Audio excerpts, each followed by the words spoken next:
चलिए देखते हैं हम लोग क्वेश्चन आपका जो 5.2 का क्वेश्चन जो 1 2 तो हम तो बना चुके हैं, तो 3 से 8 तक है। ठीक है, फिर इसके बाद ये भी चैप्टर कंप्लीट हो जाएगा आपका। तो देखो क्वेश्चन क्या बोल रहा है, convert each of the complex number, यानी प्रत्येक कॉम्प्लेक्स नंबर को क्या करना है, कन्वर्ट करना है। कन्वर्ट मतलब पलटना, परिवर्तन करना होगा किसमें, गिवन इन एक्सरसाइज 3 to 8, 3 से 8 तक इन द पोलर फॉर्म। और पोलर फॉर्म को हमको पता है, पोलर फॉर्म किसको बोलते हैं हमको पता है। देखिए, तो जब भी हम लोग पोलर फॉर्म निकालते हैं,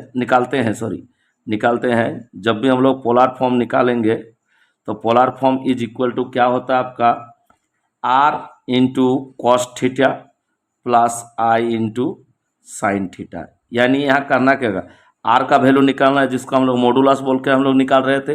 1 2 तो इसी को हम लोग मॉडुलस बोल रहे थे।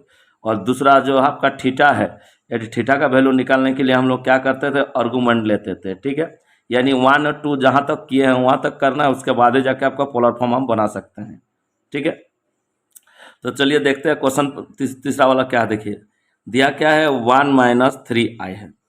ठीक है, इसके बाद देखिए तीसरा वाला क्वेश्चन में क्या दिया हुआ, 1 - 3i। तो देखिए सबसे पहला जिसमें मेरा जिसको हम लोग रियल पार्ट बोलते हैं, रियल पार्ट को हम लोग ए मान लेते हैं।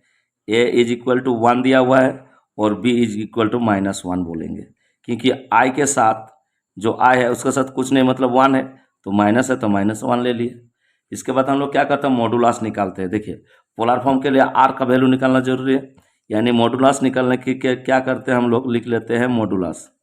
तो इसके बाद हम लोग क्या करते हैं, R is equal to root under A square plus B square. R is equal to root under A का वैल्यू कितना दिया हुआ, देखिए तो 1 है, 1 का स्क्वायर प्लस बी का वैल्यू -1, इसका भी स्क्वायर। तो आर इज इक्वल टू क्या हो गया, देखिए तो 1 को 2 टाइम्स गुना करेंगे 1, प्लस 1 को 2 टाइम यहाँ भी गुना करेंगे तो 1 होगा, और माइनस को 2 टाइम्स मतलब इसको भी गुना करेंगे तो प्लस हो जाएगा। यानी आर का वैल्यू कितना आ रहा है आपका, देखिए तो r is equal to root under आपका 2 हो गया, 1 और 1 2 हो गया। यानी आर का वैल्यू जिसको मॉडुलस बोलते हैं, आर का वैल्यू मेरा क्या आ गया, √2 आ गया। ठीक है, इसके बाद हमको क्या निकालना है, देखिए पोलर फॉर्म के लिए थीटा निकालना है। थीटा निकालने के लिए आर्गूमेंट में जाते हैं हम लोग। ठीक है, तो इसके बाद हम लोग क्या करेंगे, आर्गूमेंट निकालेंगे। ठीक है, और आर्गूमेंट निकालने के लिए हमको पता है क्या करते हैं हम लोग, tan alpha is equal to mod of B by A कर देते हैं। ठीक है, इसके बाद ध्यान दीजिएगा, tan alpha is equal to mod of b का वैल्यू कितना दिया हुआ, देखिए तो -1 है, और ए का वैल्यू 1 है, यही तो है। तो यहाँ बैठा देते हैं हम -1/1। ठीक है, उसके बाद देखिए अपर और लोअर पार्ट को, दोनों पार्ट को काट देंगे, 1 से 1 को काटेंगे तो 1 आ जाएगा, यानी -1 बच रहा। तो इसको लिखेंगे हम लोग tan alpha is equal to -1। ठीक है, बात तो एक ही है। उसके बाद हम लोग क्या करेंगे, मॉड से जब भी वैल्यू को निकालते हैं तो पॉजिटिव वैल्यू आता है, आपको ये तो पता है हम लोगों को। यानी tan alpha is equal to क्या आ जाएगा आपका 1। उसके बाद हम लोगों को देखिए tan alpha is equal to 1 आ गया। tan कितना डिग्री का वैल्यू 1 होता है ये भी हमको पता होना चाहिए। तो हम लोग क्या करेंगे, tan alpha is equal to tan 45 degree, मतलब π/4। यानी आ गया आपका क्या, देयरफॉर हम बोल सकते हैं अल्फा इज इक्वल टू π/4 आ गया। ठीक है, इसके बाद देखिए जो भी आर्गूमेंट से जिसका भी अल्फा का वैल्यू निकालते हैं उसको हम लोग लाइज करते हैं आपका क्वाड्रेंट में। तो जो वैल्यू दिया हुआ है उसको हम लोग देखते हैं। चलिए देखिए जेड का वैल्यू जो भी दिया हुआ, यहाँ अल्फा इज इक्वल टू π/4 आ गया। तो यहाँ पर देखिए, यहाँ जो दिया हुआ आपका 1 - i है, यानी 1 को हम लोग क्या बोलते हैं, रियल पार्ट को हम लोग एक्स एक्सिस बोलते हैं, और यहाँ पर अपने मन से मतलब है, और जो आई के वैल्यू उसको वाई एक्सिस। यानी पहला वाला आपका पॉजिटिव हो गया, दूसरा वाला आपका नेगेटिव हो गया। ठीक है, तो पहला वाला पॉजिटिव और सेकंड वाला नेगेटिव होने से हम लोग क्या करते हैं, देखिए यहाँ पर हम थोड़ा दिखा देते हैं आप लोगों को। देखिए देखिए यहाँ पर थोड़ा सा देख लीजिए।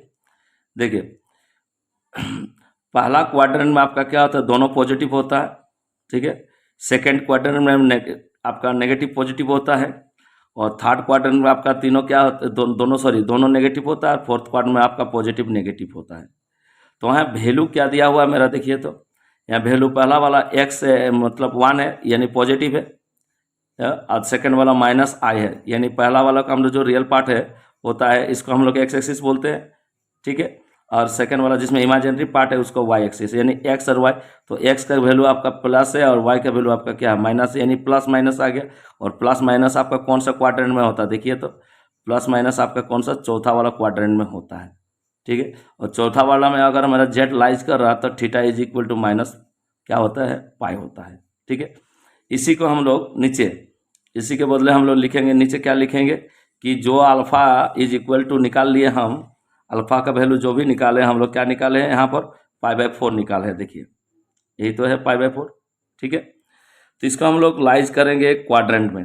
तो इसको लिए हम लोग क्या लिखते हैं, यहाँ पर लिखेंगे सिंस जेड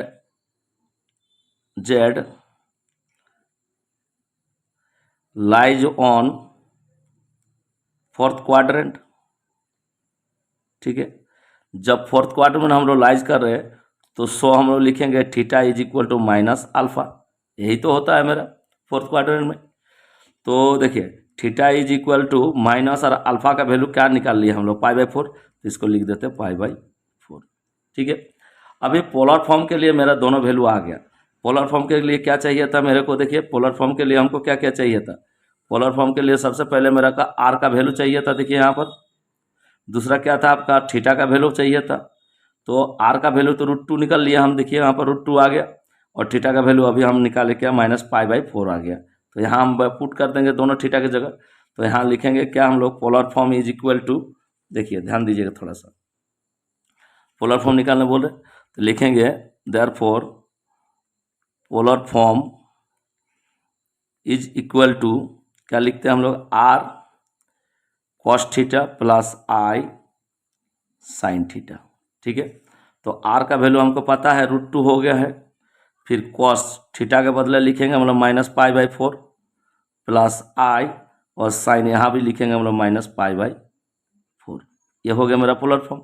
इसी को हम लोग क्या करेंगे, आंसर लिख देंगे। कुछ नहीं है, जैसे 1 और 2 बना लिए। सिर्फ आपको जो जेड का वैल्यू, जब आप थीटा मतलब अल्फा का वैल्यू जब निकाल रहे हैं हम लोग, तो उसको आपको जाके अल्फा का जो भी वैल्यू हम लोग निकालेंगे उसको आपको लाइज करना पड़ेगा। यानी जेड का वैल्यू जो दिया हुआ है उसको अल्फा का वैल्यू निकालने के बाद आपको जो जेड हम लाइज कर रहे हैं फोर्थ क्वाड्रेंट में, ये आपको मालूम होना चाहिए कि फोर्थ क्वाड्रेंट हो रहा है कि थर्ड क्वाड्रेंट की, सेकंड की, फर्स्ट क्वाड्रेंट।